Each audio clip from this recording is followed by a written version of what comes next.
frecuentemente. Y cuando vuelvo me invitan siempre para hablar sobre ciertos temas. ¿Ya han oído hablar del Sínodo Panamazónico? ¿Han visto noticias? La semana pasada, el obispo de Essen, en Alemania, que está metido en la organización del sínodo, dice: después del sínodo, la iglesia va a cambiar totalmente. Va a haber un cambio radical, va a haber una nueva iglesia. Es lo que están esperando de este sínodo y por lo tanto es un tema importantísimo, como vamos a ver. Ahora, ¿qué es un sínodo? Yo voy a explicar un poquito, rapidísimo, qué es un sínodo para poder después explicar el sínodo panamazónico. Un sínodo no es nada más, nada menos que una reunión de obispos. Una reunión de obispos que puede ser mundial, son los sínodos ordinarios, pueden ser mundiales pero convocados extraordinariamente por el Papa, son los sínodos extraordinarios, o puede haber sínodos convocados a nivel nacional o a nivel regional.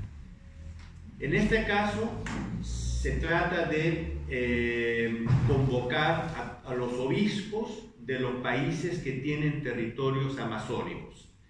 Y es por eso que se llama el Sínodo Pan-Amazónico. Entonces, Surinam, Guayana, Venezuela, Colombia, Ecuador, Perú, Bolivia, Brasil, es más o menos el área amazónica. ¿Qué autoridad tiene un sínodo? De por sí, solamente consultiva.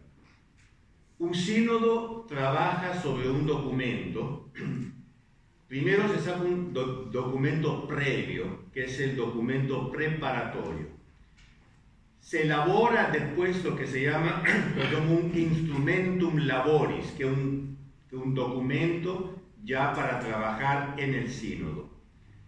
El sínodo debate, discute, etc., y produce un documento final del sínodo. Este documento final es presentado al Papa como sugerencia, como aporte. De ahí el Papa lo estudia, etc., y publica una exhortación postsinodal, exhortación apostólica postsinodal. Esta exhortación es magisterio porque es un documento público oficial del Papa. Entonces, para el sínodo panamazónico ya hay, lo vamos a ver ahora, el documento preparatorio. Cuando reciban las respuestas, porque han habido un cuestionario a los obispos de las regiones panamazónicas, cuando lo reciban van a crear el instrumentum laboris, el instrumento de trabajo, sobre el cual van a trabajar para hacer el documento final. Ahora, esto no es una cosa que nazca de los obispos, es una cosa que nace, como vamos a ver, de las corrientes más radicalmente izquierdistas en el panorama latinoamericano y mundial, que ha encontrado eco al nivel más alto en el Vaticano, con, ya no lo podemos llamar nuevo Papa, porque ya son 6 años que es Papa. Y entonces es todo un proyecto, como vamos a ver, para la Iglesia y para nuestros países, es la importancia esencial de este sínodo. Para este sínodo se han creado estructuras. Por ejemplo, la REPAM, Red Eclesial Pan-Amazónica, con sede en Quito. Que Quito es uno de los focos, vamos a ver ahora, del indigenismo, de las corrientes indigenistas. Vicepresidente de la REPAM, de la Red Eclesial Panamazónica, el cardenal Barreto, nuestro cardenal Barreto, vicepresidente. Todo esto metido al interno de toda esta red, vamos a ver un poco ahora, indigenista, y por lo tanto las corrientes más, diría, virulentamente revolucionarias que están soliviantando nuestros países y la propia Iglesia en nuestros días. Ya no hay el comunismo marxista tipo soviético, ya no está Velasco Alvarado, versión peruana de nuestros problemas. Esta es la nueva cara, el nuevo rostro de la revolución. Y se están organizando para hacer nada más, nada menos que un sínodo eclesiástico. Ahora, yo pongo algunas premisas doctrinales para poder entender el verdadero alcance de este sínodo. Entendiendo el alcance de este sínodo, vamos a ver la importancia que tiene este sínodo, que a mi parecer, y es el parecer de todos los que estudian y analizan este sínodo, va a ser un momento histórico para la Iglesia y para nuestros países. Un primer punto es esto. ¿Qué me dicen? ¿El comunismo murió, sí o no? No. Se metamorfoseó. Ahora, se metamorfoseó no para quedar más moderado, sino para ir más adelante. ¿Qué es lo que define el comunismo? ¿Qué es lo que define la mentalidad igualitaria? Es el problema que ellos quieren ser a la misma vez totalmente igualitarios, es decir, la igualdad total, no pueden haber jerarquías, no pueden haber diferencias, no pueden haber clases, la igualdad total, y a la misma vez la libertad total. Ellos son igualitarios y son libertarios. Ahora, ¿qué es lo que pasa? Si uno da libertad, inmediatamente se forman jerarquías. ¿Quién va a trabajar más que el otro? ¿Quién ganando la plata se la gasta en cerveza? En cambio, ¿quién ganando la misma plata invierte y saca una empresa? Cuando se da libertad, nacen orgánicamente, naturalmente, jerarquías y diferencias. Entonces viene Lenin y dice, no, lo que hay que hacer es imponer la igualdad quitando la libertad, y fue toda la parte soviética. Ellos sacrificaron la libertad en aras de la igualdad, pero manteniendo el horizonte, digamos, utópico, el horizonte último del proceso comunista. ¿Para cuál es, dicen ellos, el horizonte final en que la perfecta igualdad se va a combinar con la total libertad? Es nada menos que el horizonte indigenista, tribalista. Y estos son los propios fundadores del comunismo, Marx y Engels, que lo dicen. Ellos asumen, si ustedes quieren entender el comunismo, por el amor de Dios, no lean El Capital. Primero, no lo van a acabar, porque es indigesto. Yo creo que ni siquiera Marx lo ha leído. No, realmente es una crítica que se le hace, porque él varias veces cuando le preguntaban sobre El Capital, él decía a Engels, pero perdón, ¿qué es lo que dice? Léanse el libro de Engels, El origen de la propiedad, la familia y el Estado. Ese es mucho más interesante para entender qué es lo que Engels dice. Hubo una época, en un pasado muy remoto, en que había la perfecta igualdad y la perfecta libertad en un ambiente que él después confunde con una ignorancia supina, tribal, que él confunde con la gens griega, que no era absolutamente igualitaria y sobre todo no era absolutamente libertaria. Y él describe, ¿no?, admirable constitución de estos indios, Engels, en toda su juventud, con toda su sencillez, sin soldados, sin policía, sin nobleza, sin reyes, gobernadores, alcaldes, jueces, sin prisiones ni procesos, todo marcha con regularidad. No hace falta nuestro estorbo de aparato administrativo. La economía doméstica es común para una serie de familias y es comunista.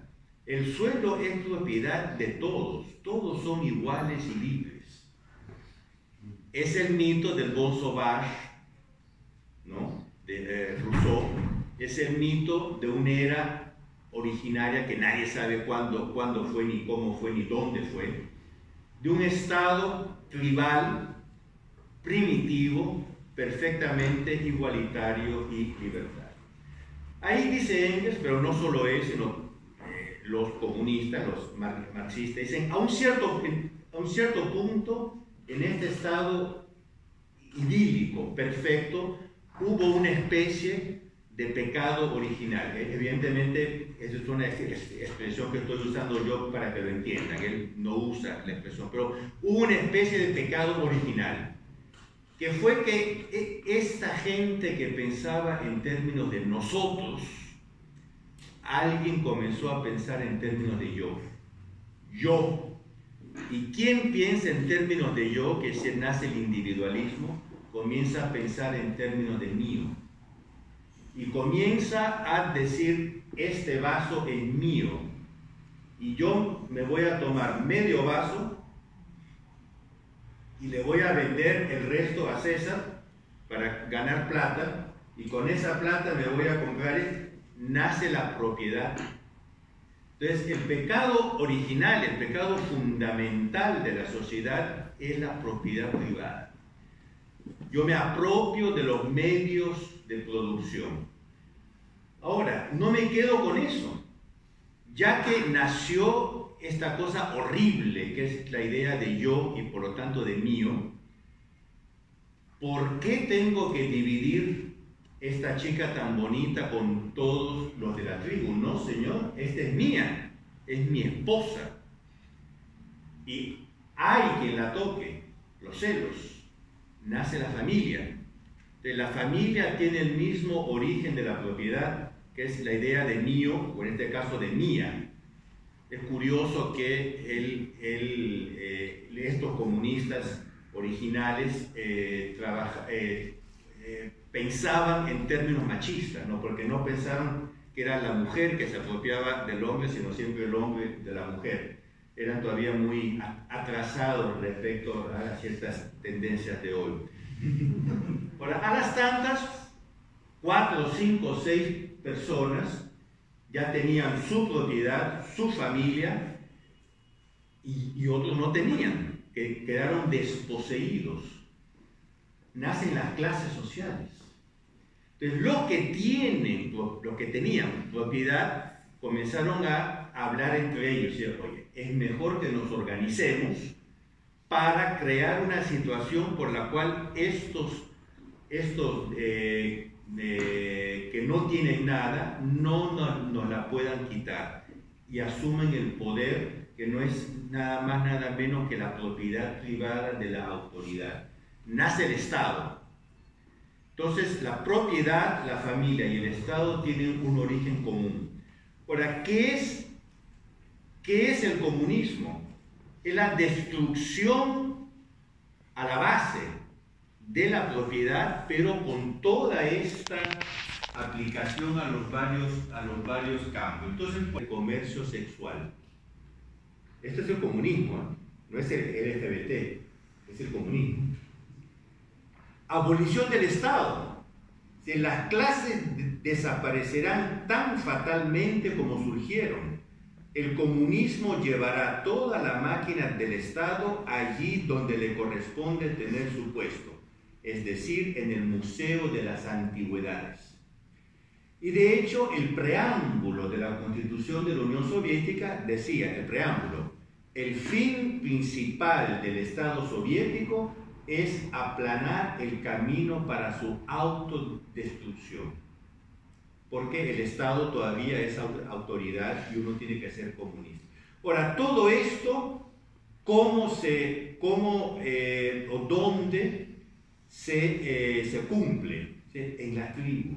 Hay que volver al Estado tribal, Y Engels concluye este libro diciendo: el tiempo transcurrido desde el advenimiento de la civilización no es más que una fracción ínfima de la existencia pasada de la humanidad, una fracción ínfima del tiempo futuro que aún le queda a la civilización.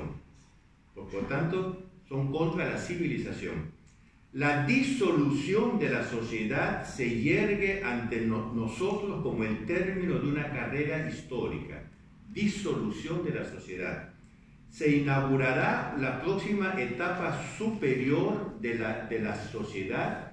Será una reviviscencia de la libertad, igualdad y fraternidad de las antiguas gens, pero bajo una forma superior. Ya les dije que él confunde muy ignorantemente gens con tribu.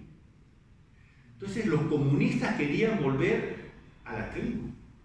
El horizonte tribalista era el horizonte final de los comunistas.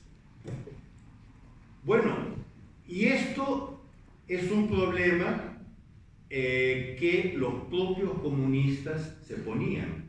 Tanto que cuando comenzó a quedar claro que la etapa leninista, si la etapa del llamado socialismo real, de la dictadura del proletariado, estaba acabando, ya comenzaron a reproponer los horizontes próximos, los futuros, los siguientes, del comunismo.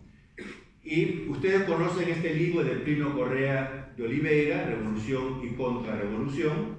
Él describe el proceso histórico de la revolución con una primera etapa, una primera revolución que es el protestantismo, una segunda que es la revolución francesa, una tercera etapa que es la revolución comunista. Y él ya se preguntaba, Plínio Correa de Oliveira, cuál era la próxima etapa.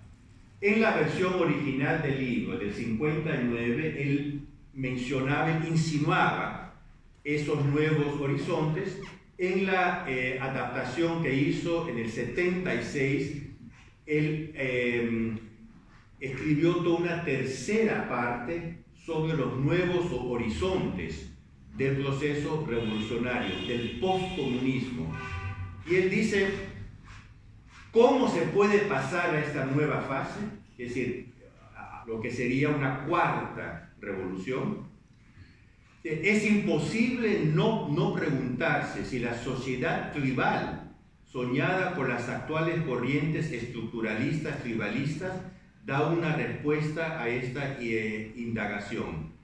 El estructuralismo ve en la vida tribal una síntesis ilusoria entre el auge de la libertad individual y del colectivismo consentido, en el cual este último acaba por devorar la libertad. En tal colectivismo, los varios yo, o las personas individuales con su pensamiento, voluntad, su sensibilidad y su modo de ser característicos, se funden y se disuelven, según ellos, en la personalidad colectiva de la tribu.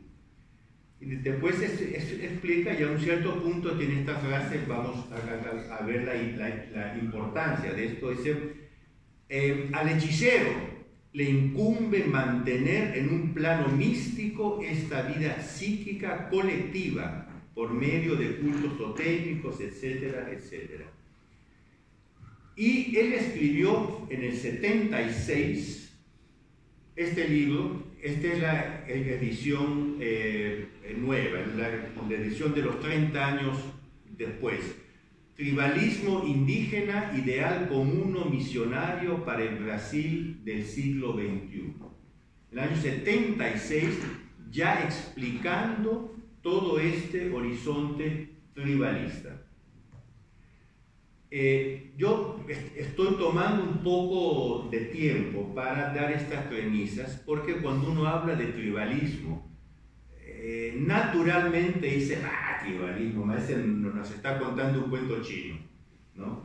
Uno sale a la calle, ve los carros, uno sale aquí al frente, vio un edificio nuevo que han hecho un año atrás, no sé cuántos pisos, todos de vidrio. Volver a la tribu es imposible. Hay una especie reacción temperamental, ¿no? Que no puede ser. En cambio, es lo que están pensando ya desde hace mucho tiempo los propios pensadores y los propios fautores del proceso revolucionario. Paralelamente, hay todo el problema de la teología de la liberación indigenista, de la teología de la liberación ecologista, o la teología indigenista o la ecoteología de la liberación. Esto está explicado, y mil disculpas por la falta de humildad de hacer propaganda de un libro mío, pero si quieren leer con más detalle, en este libro está explicado este pasaje. ¿Se acuerdan de la teología de la liberación? Gustavo Gutiérrez y Cardenal Landázuri, Elonis, etc. Bueno, ellos mismos ya en los años 80 comenzaron a ver que las cosas en los cánones clásicos, en los criterios clásicos marxistas, estrictamente marxistas, estaban yendo muy mal. El paraíso de ellos, la Unión Soviética, estaba cayendo. El paraíso tropical de ellos iba a caer cuando el paraíso principal cayese. Entonces, ya en el año 80 hicieron un congreso internacional en Marignol, en la sede de la Orden Marignol en New York, para deshacerse del marxismo. O sea, el marxismo está muy, digamos, en su forma clásica o digamos soviética, está acabando. Tenemos que ver cuáles son los pasos sucesivos.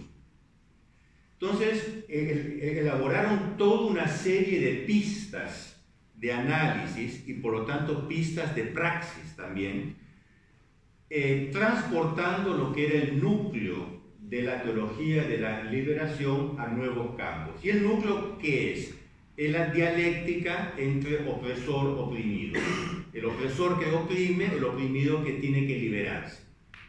En el marxismo, entre 80.000 comillas, clásico, porque la palabra clásico es demasiado noble para ser aplicada al marxismo, en el marxismo, entre comillas, clásico, era la oposición entre los proletarios y los burgueses, es decir, los que poseen los medios de producción y los que tienen que vender su trabajo a los que poseen los medios de producción.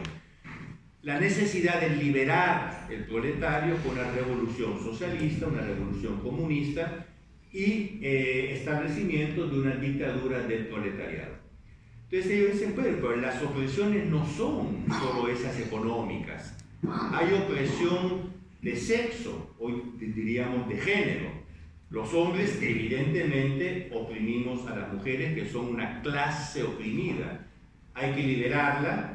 Con una revolución feminista nace la teología de la liberación feminista, que después se junta con la ecologista, nace la teología ecofeminista de la liberación. ¿Por qué ecología? Porque la tierra es madre, la Pachamama, el femenino. Por lo tanto, mujer y tierra es la misma cosa, por lo tanto, la ecología y el feminismo van juntos. Nacen las teologías de la liberación raciales o racistas, la teología negra de la liberación, de la cual Obama, por ejemplo, era secuaz. Nace, y ahí ya estamos más en nuestro tema, la teología indigenista de la liberación, o la teología indígena, que tiene muchos modos en los que se presenta, y no modos pequeños. Ustedes ven que esta teología hoy en día gobierna Bolivia. Esta teología con Correa gobernaba Ecuador, con Lenin, ¿no? A pesar del nombre hay unos matices, pero oficialmente tiene como uno de los centros Ecuador. Ustedes vean todos los desórdenes que han habido en nuestro país, en Perú, contra las compañías mineras, etc. Todo eso son redes de corrientes indigenistas que usan el indigenismo como el comunismo una vez usaba a los proletarios. Es el nuevo sujeto histórico, eso es un término marxista que significa la clase que hace la revolución. Y por lo tanto no es una cosa pequeña, es una cosa muy importante.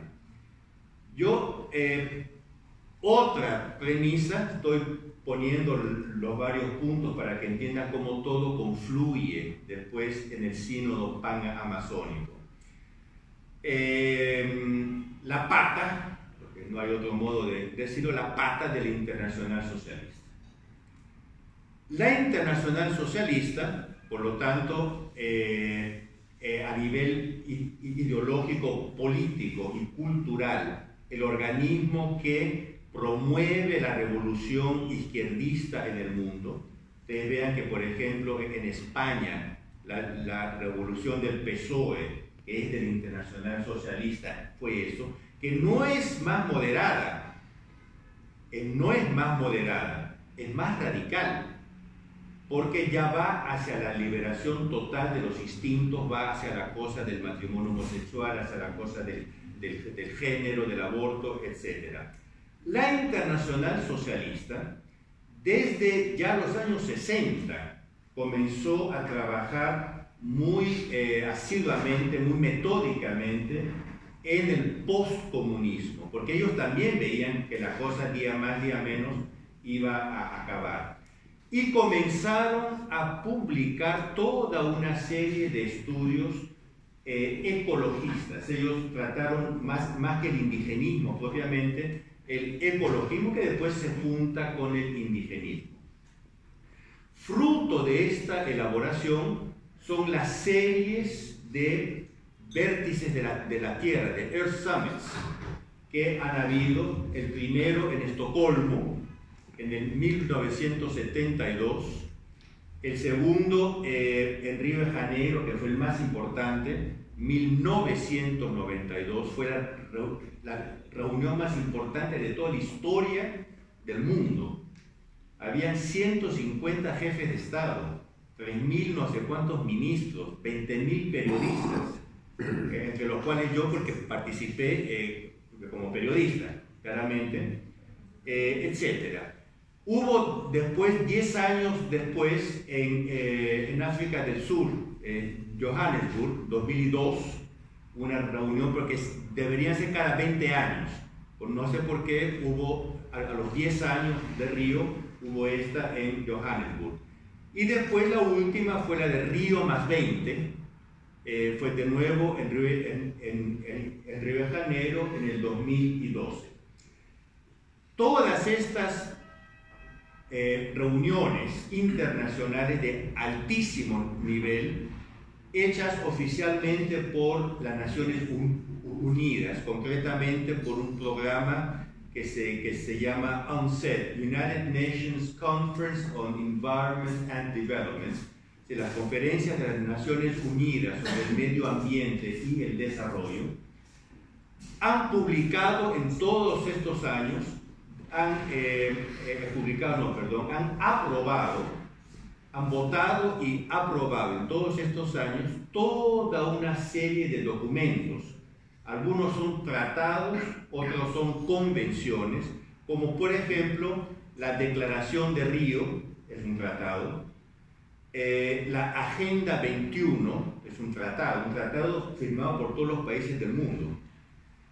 La Convención sobre la Diversidad Biológica, sobre la biodiversidad, que son temas que los vamos a encontrar de nuevo en la cuestión del sínodo. La Convención sobre el Cambio Climático, la Convención sobre los Principios de los Bosques, que sería sobre la selva, estoy traduciendo, es Convention on Forest Principles. Yo entrevisté en Río de Janeiro a la vicepresidente de la Internacional Socialista, a la prima ministra de la Noruega, Gro Harlem Brundtland, una mujer pésima pero inteligentísima. La idea que me daba es que era una especie de Margaret Thatcher del socialismo. Realmente una señora muy capaz. Y ella dijo, sí, todo esto lo hicimos nosotros.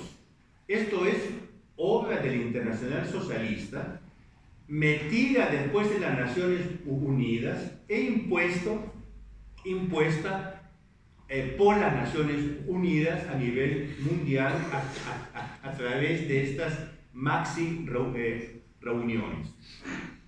Ahora, ustedes dicen, bueno, ¿qué es lo que tiene que ver esto con la Iglesia? ¿Qué es lo que tiene que ver esto con Papa Francisco? Muy simple. La base doctrinal del sínodo panamazónico, que me olvidé de decir, va a ser en octubre de este año en Roma, la base doctrinal es la encíclica Laudato Si.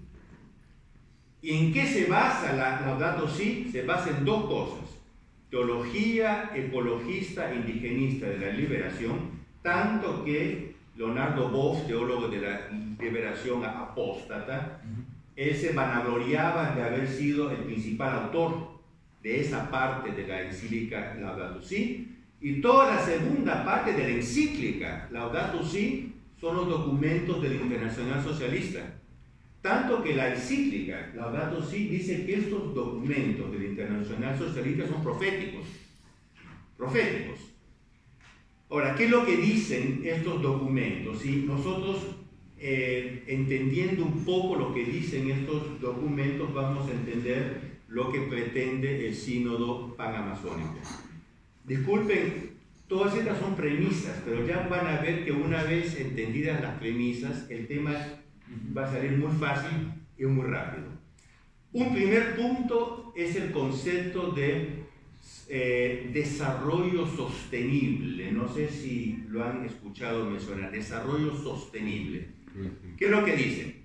Dicen, el nivel de consumo, recuerden esta palabra maldita, consumo, es el pecado máximo que un hombre puede cometer, el consumismo. Olvídense del homosexualismo, el aborto, esas cosas son pequeñeces. El pecado máximo es el consumismo. Lo dice el documento preparatorio del sínodo panamazónico. Ese es el pecado mayor de todos. El nivel de consumo de nuestra civilización ha superado la capacidad de la tierra de producir los bienes que permitan ese consumo. Por lo tanto, o nosotros reducimos drásticamente nuestro nivel de consumo, o entonces la tierra a un cierto punto va a explotar y no nos va a poder dar lo que necesitamos. Por lo tanto, una reducción, un freno, dicen ellos, al desarrollo moderno, en nombre de este principio de Sustainable Development, del desarrollo sostenible.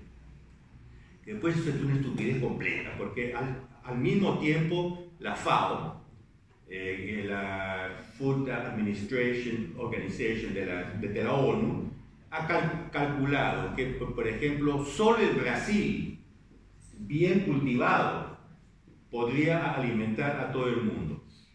Por lo tanto, es científicamente estúpido esto. Pero otro punto de la Agenda 21, que es una especie de manifiesto comunista para el siglo XXI, es la idea del negative growth, del crecimiento negativo.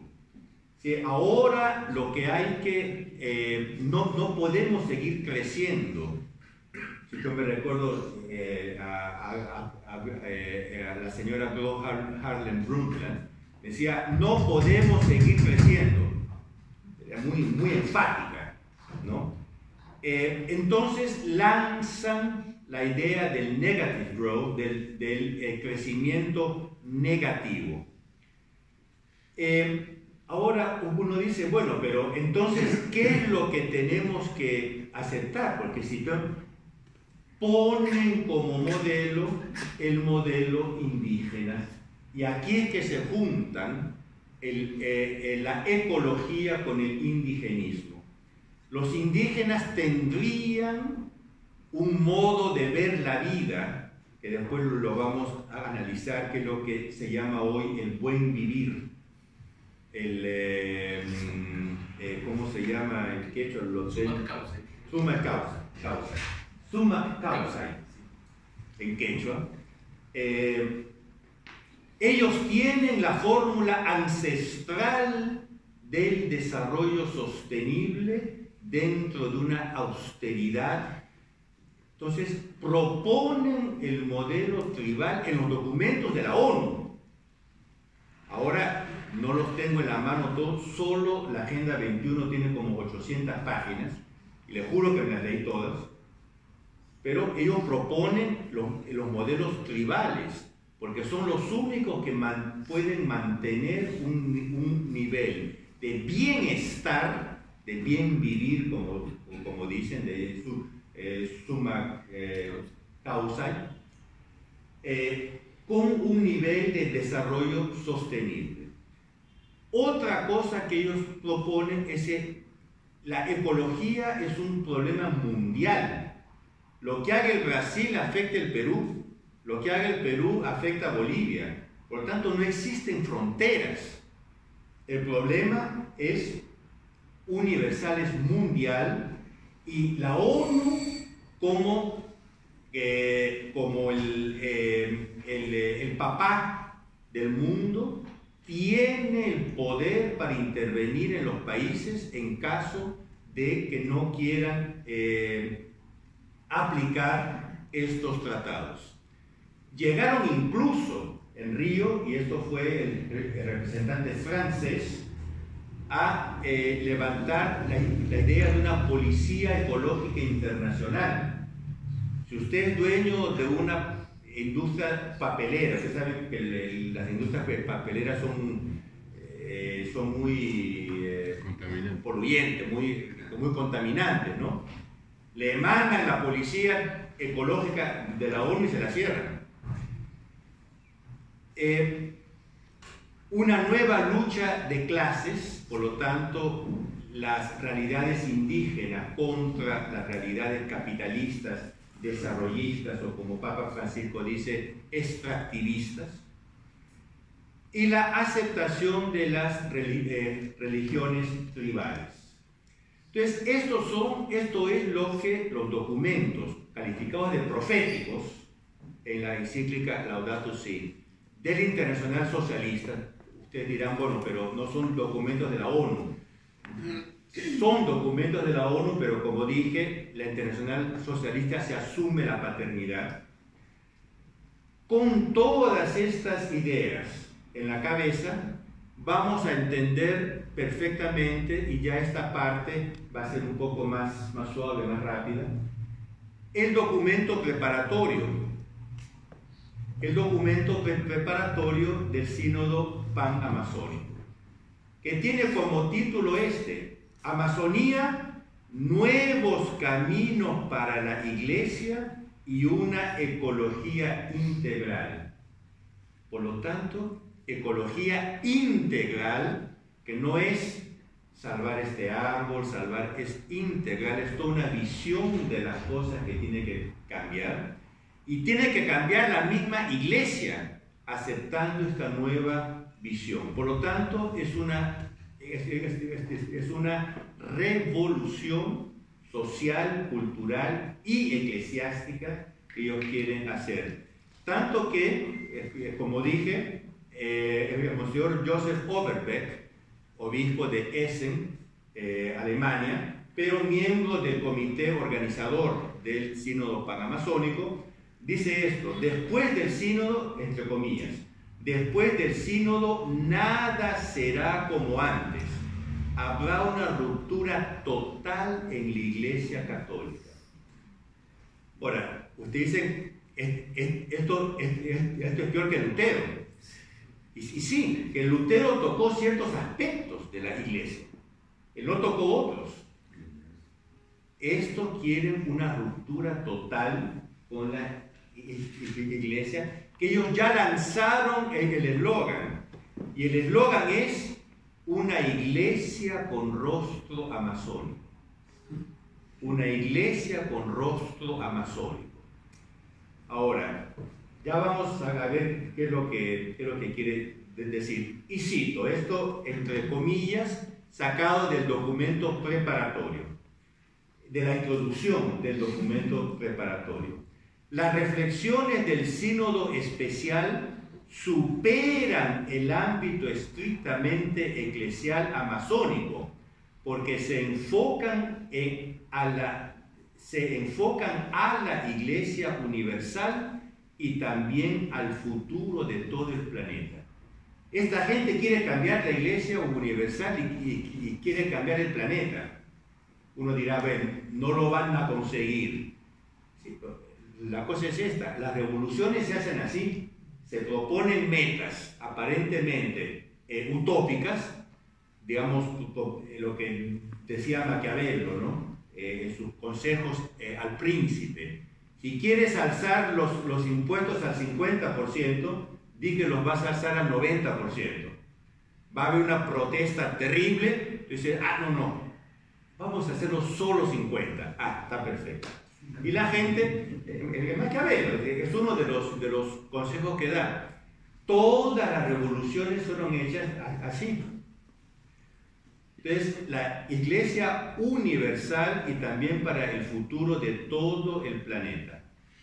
En la selva amazónica, de vital importancia para el planeta, por lo tanto, si es de vital importancia para el planeta tiene derecho de intervenir en la Amazonía. Entonces, el gobierno alemán puede intervenir y decir, ustedes no pueden hacer esto porque del Amazonas sale el oxígeno que también usamos en Alemania. Se desencadenó una profunda crisis. Ahora, ¿cuál es la causa de esta crisis? ¿Quién me la puede decir? Por causa de la prolongada intervención humana. Y fuimos nosotros que interviniendo en la Amazonía provocamos esta crisis, donde predomina la mentalidad extractivista. Esta es una de las palabras especiales acuñadas por el Papa Francisco, que entre las 1000 cualidades que él tiene es de haber acuñado todo un lenguaje nuevo para la Iglesia.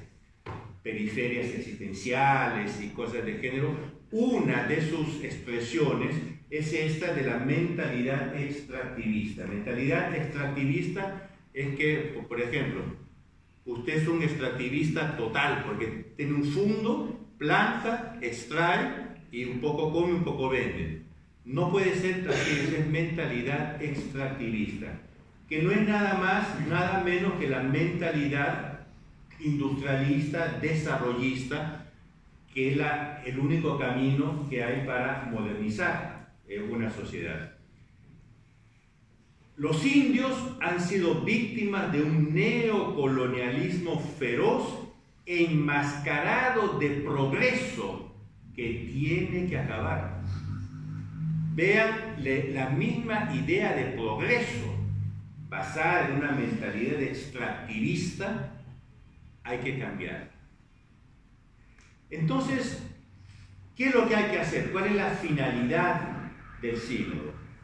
Dice, escuchar los pueblos indígenas, que son ellos que nos tienen que enseñar. No sé si leyeron una conferencia que el cardenal Barreto hizo un mes atrás más o menos, que dice, la Iglesia por 500 años erró completamente porque venía a enseñar a los indios. Ella tiene que venir a aprender de los indios.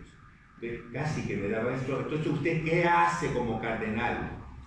¿No? Usted es cardenal es porque tuvo toda una formación y toda una serie de ordenaciones que lo hicieron cardenal.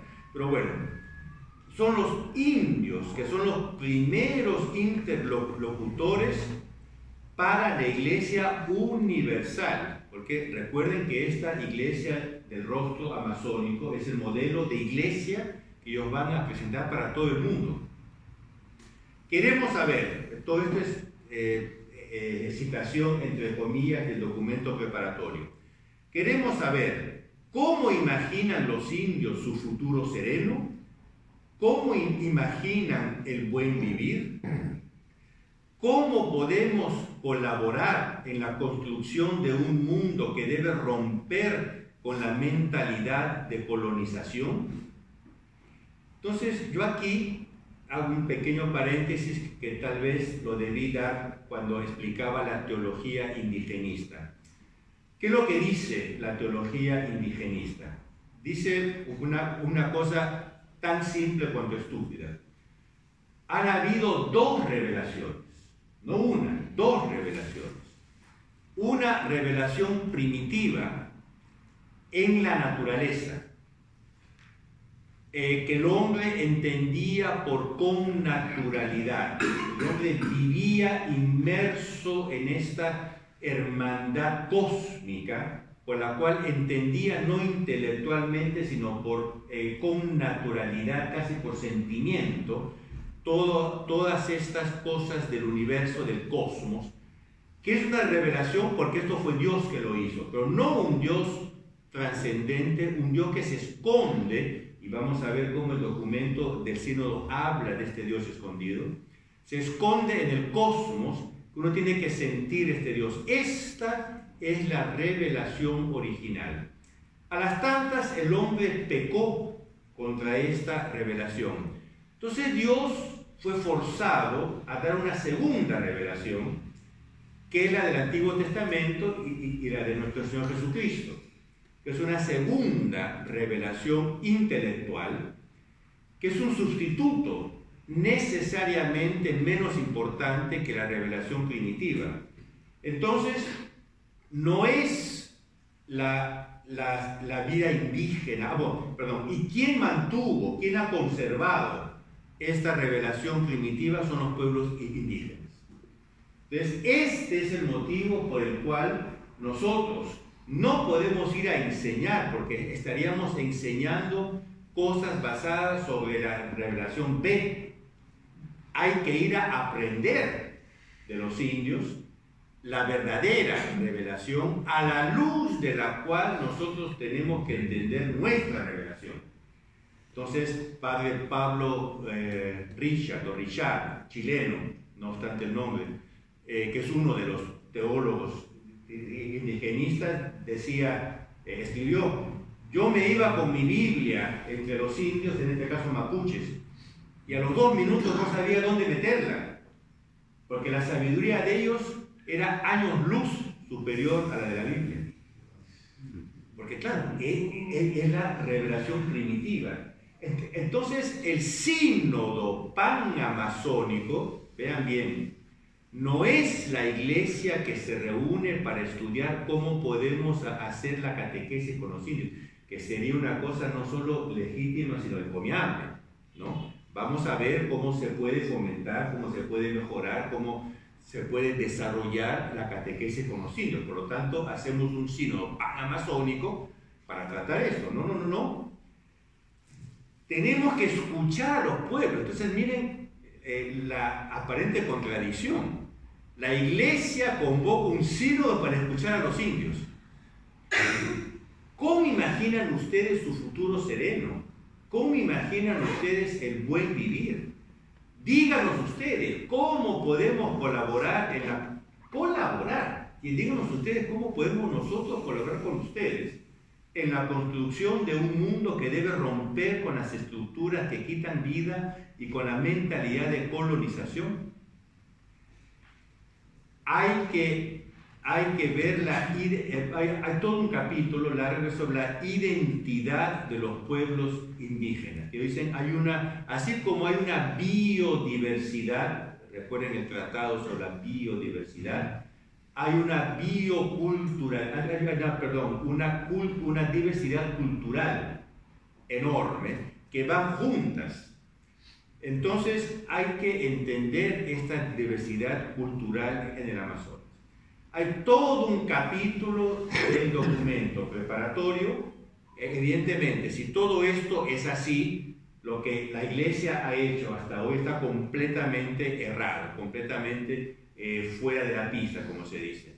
Y dice, comillas, la ocupación y colonización del territorio de Amerindia fue un enorme proceso de dominaciones de contradicciones y laceraciones, uno de los episodios más tristes de la historia latinoamericana y caribeña. Díganselo a los santos misionarios, dígaselo a Santo Toribio de Mogrovejo, que convocó no sé si 5 o 6 concilios limenses justamente para la evangelización. Él fue el primero que dijo: hay que traducir en quechua, en amarán y en las lenguas indígenas la Biblia, el catecismo. Eso es evangelización. Uno de los episodios más tristes de la historia latinoamericana y caribeña. Hay una necesidad de liberación, hay que entablar un proceso de cambio de la colonización a la liberación, a la organización. Entonces, hubo un periodo que es el de la colonización. Eso fue el episodio más triste, uno de los episodios más tristes de nuestra historia. Ahora estamos en el proceso de liberación. Hay que liberar, hay que romper, que es la revolución que ellos están proponiendo, y después de organización. Es decir, una vez liberados hay que organizarse con otras bases. Entonces, ¿qué es lo que hay que romper? Comillas. La cultura dominante del consumo. Recuerden el consumismo, el pecado mayor. El Papa denuncia este modelo de desarrollo como anónimo y asfixiante, solo obsesionado por el consumo.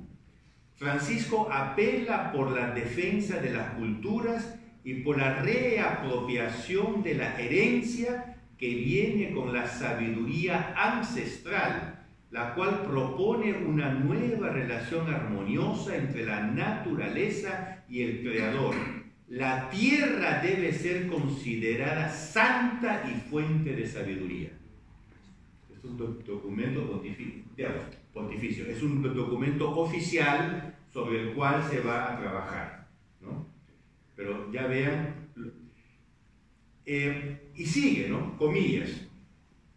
Para los pueblos indígenas de la Amazonía, el buen vivir, ahora explico esta historia del buen vivir, existe cuando están en comunión con las otras personas, con el mundo, con los seres de su entorno y con el Creador. Los pueblos indígenas, en efecto, viven dentro de la casa que Dios mismo creó y les dio como regalo, la tierra. Sus diversas espiritualidades y creencias los motivan a vivir en comunión con la tierra, el agua, los árboles, los animales, con el día y con la noche. Los ancianos sabios, llamados indistintamente payés, maestres, guayangas o chamanes, hechiceros por lo tanto, son antiguos sabios. Promueven la armonía de las personas entre sí y con el cosmos. Todos ellos son memoria viva de la misión que Dios nos ha encomendado. Los hechiceros son memoria viva de la misión que Dios nos ha encomendado. Ahora, ¿cómo pueden decir una barbaridad como esta? Recuérdense lo que yo les expliqué de las dos revelaciones. Los sacerdotes de la revelación primitiva son los payés, son los chamanes. No sé cómo los llaman en nuestra Amazonía. Payés es médico brujo, ¿no? Curanderos. Payé es portugués, es en Brasil. Ellos son los sacerdotes de la nueva iglesia porque ellos son memoria viva de la misión que Dios nos ha encomendado. Ahora, esta historia del buen vivir podría hacer prácticamente otra conferencia. Usted ha leído, estudiado un poco esta cosa. ¿Qué es lo que pasó? Ya en los años 70 y sobre todo en los 80, como dije, los teólogos de la liberación se dieron cuenta que el marxismo estaba acabando. El marxismo quiere decir soviético, el llamado socialismo real. o la dictadura del proletariado. Y comenzaron a reciclarse, comenzaron a asumir los nuevos horizontes revolucionarios hacia lo que Pino Correa de Oliveira aquí llama la cuarta revolución. Entonces, un sector de ellos comenzó a caminar hacia la teología indigenista. Entonces, todos ellos nacen de la izquierda. Incluso, por ejemplo, uno de los más conocidos es Eleazar López Hernández, mexicano, zapoteca.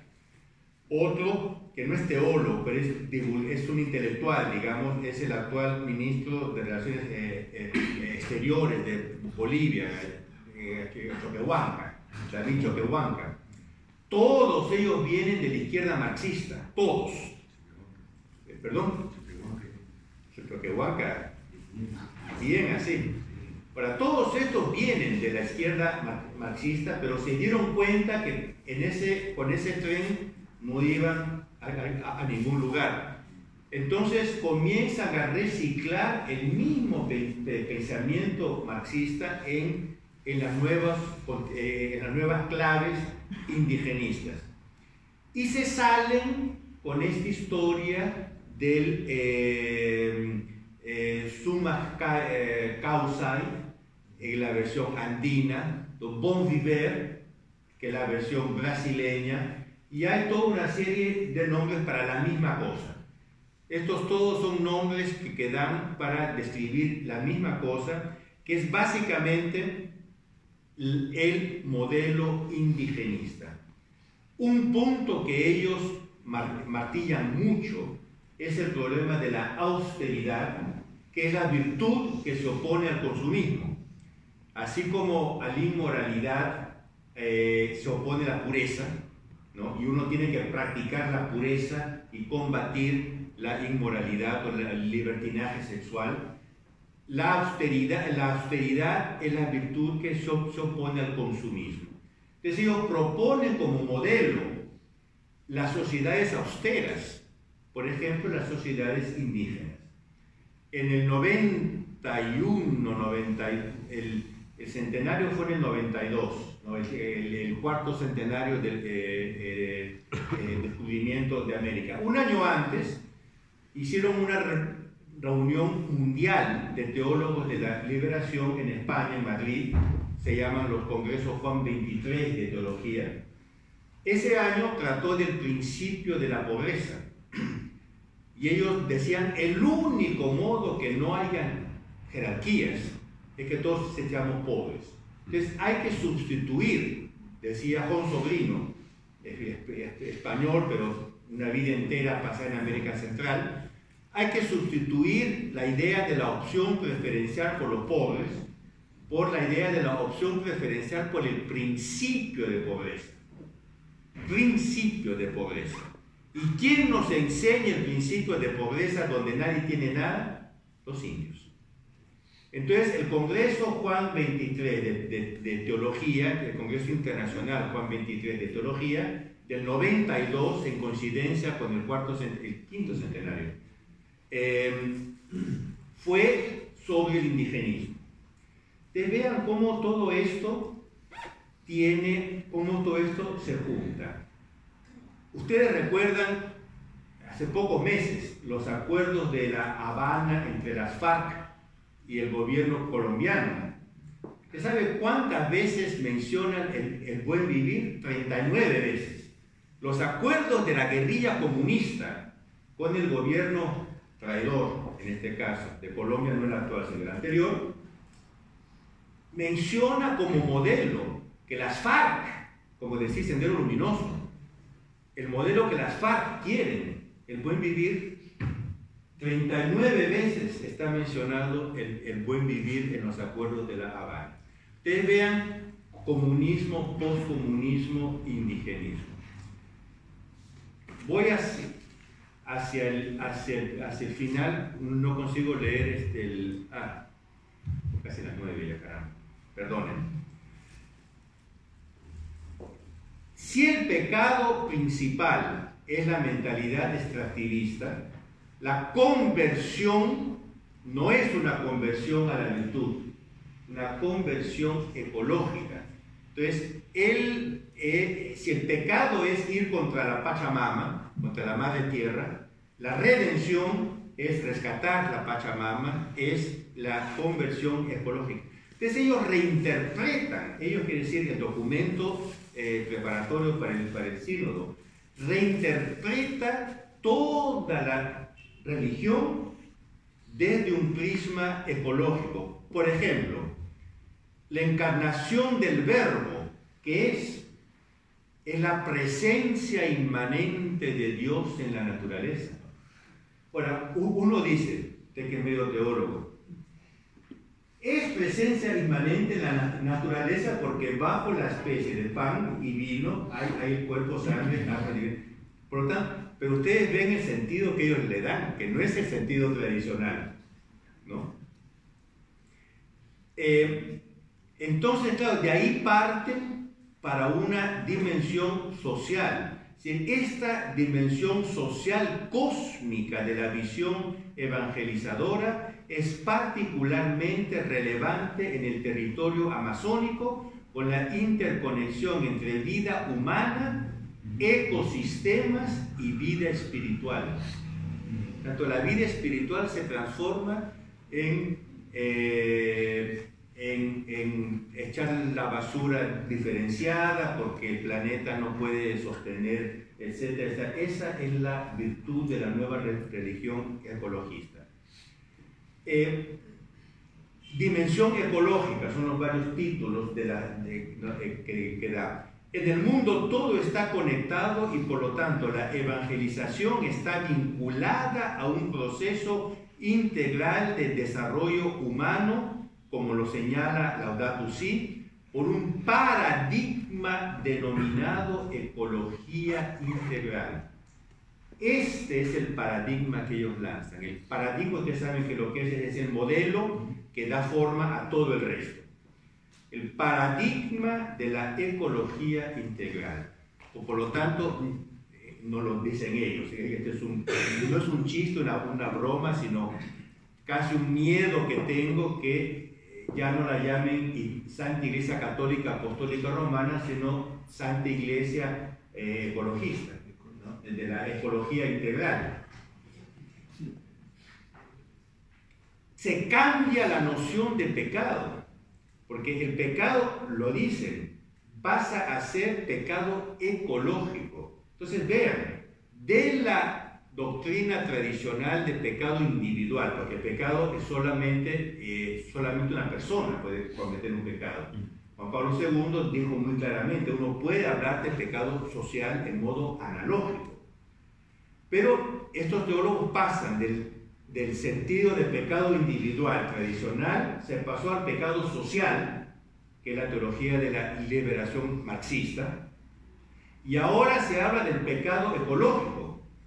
Entonces, claro, la conversión pasa a ser de una conversión individual, es decir, pasar del pecado a la práctica de la virtud, a la conversión social en la época marxista, a la conversión ecológica. Dice, hay todo un capítulo sobre la dimensión sacramental. Se reinterpreta toda la teología sacramental a la luz de la ecología integral. Por ejemplo, dice, la Eucaristía nos remite al centro vital del universo. En la Eucaristía la comunidad celebra el amor cósmico. Usted ve que ya no es la Eucaristía. Bueno, yo voy directamente a la conclusión. Dice, ¿qué es lo que quieren? Comillas. La encíclica Laudato Si, recuerden que lo que dije, la Laudato Si es la base doctrinal para el sínodo, nos invita a una conversión ecológica que implica un estilo de vida nuevo. Hay que superar el individualismo. La conversión significa liberarnos de la obsesión del consumo. No significa practicar la virtud de la pureza, etc. La conversión significa liberarnos de la obsesión del consumo. Un proyecto, un proyecto común y global, todo está conectado. Y el último punto, esto sí se lo juro que es el último, hay todo un capítulo sobre los ministerios amazónicos. Y esto es lo que está causando más escalpor en Europa. Los europeos son menos inclinados a la cosa social, a la cosa, más a la cosa teológica. Ellos están queriendo presentar una iglesia del rostro amazónico como modelo para la iglesia universal. Entonces ellos dicen, hay que reinterpretar los ministerios en la iglesia desde el punto de vista amazónico. Comillas, una pastoral inculturada capaz de responder a los grandes desafíos en el territorio. Proponer nuevos ministerios y servicios para los diferentes agentes de pastoral que respondan a las tareas y responsabilidades de la comunidad. En esta línea, es preciso identificar el tipo de ministerio oficial que puede ser conferido a la mujer, tomando en cuenta el papel central que hoy desempeñan las mujeres en la iglesia amazónica. Claro, si en el Amazonas las mujeres tienen un papel central, pues tienen que tener un papel central en la iglesia. No les leo más, pero se presentan cosas como abolición del celibato sacerdotal, porque en el Amazonas no existe, en la cultura tribal amazónica no existe el concepto de celibato. Entonces los curas no pueden ser célibes, tienen que ser amazónicos, tienen que ser casados. A las mujeres hay que darles un papel que puede llegar incluso hasta un papel sacerdotal, porque en el Amazonas es así. Hay todo un capítulo sobre la liturgia. Hay que aprender de los ritos ancestrales amazónicos para tomar inspiraciones para la liturgia de la iglesia. Bueno, yo cierro aquí volviendo a lo que dije al inicio. Ustedes se dan cuenta, o ahora se han dado cuenta, de la revolución que esta gente quiere hacer. Es realmente impresionante. ¿Conseguirán hacerlo? No lo creo. Así como está dicho, no lo creo. Pero es el principio de Maquiavelo. Propongamos 100 para conseguir 50. Si hubieran propuesto 50, conseguirían 20 o 25. Están proponiendo 100 para conseguir 50. Ahora, ese 50 va a ser malo. No va a ser 100, pero ya va a ser 50. Nosotros como TFP hemos hecho un sitio internet dedicado al sínodo. Hay estudios y artículos en varias lenguas y desde varios ángulos, incluso desde el ángulo estrictamente científico. Por ejemplo, ¿el Amazonas es el pulmón verde del mundo, sí o no? Y la respuesta es no. Produce 0 oxígeno, porque todo lo que produce en el día lo consume en la noche. Pero bueno, cosas de estas. Y vamos a organizar una conferencia en Roma días antes o durante el sínodo para dar una voz alternativa. Y bueno, hay otras iniciativas que estamos haciendo para dar una voz alternativa a este sínodo. Por lo tanto, no estamos de brazos cruzados. Yo acabo aquí, les pido disculpas, solo ahora conseguí hacer funcionar este cacharro. Ya me pasé del tiempo que había pensado, que era menos de una hora. Si tienen alguna pregunta, alguna duda, alguna objeción, yo con mucho gusto.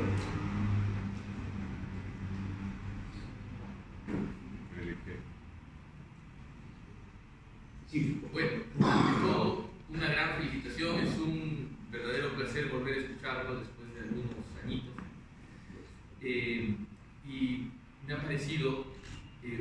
cierto que usted vuelva nuestra atención hacia el sínodo masónico, porque en mi caso particular yo tenía todas las defensas preparadas para el sínodo contra la juventud, sobre la juventud, porque ahí parecía que iba a venir el gran trasbordo, ¿no? Pero viendo lo que usted nos ha explicado y la cita del obispo de Hessen, parece ser que se viene una ofensiva no solo contra la fe revelada, sino contra la razón natural, contra la recta razón. Porque esa iglesia masónica quizás sea una iglesia prelógica, ¿no? En muchos aspectos. Y mi pregunta es puntual. Me parece que los organizadores del sínodo masónico han pecado del mismo pecado de Engels con respecto a la Jens, pero con respecto a los masónicos reales. Mi pregunta es, ¿los han consultado?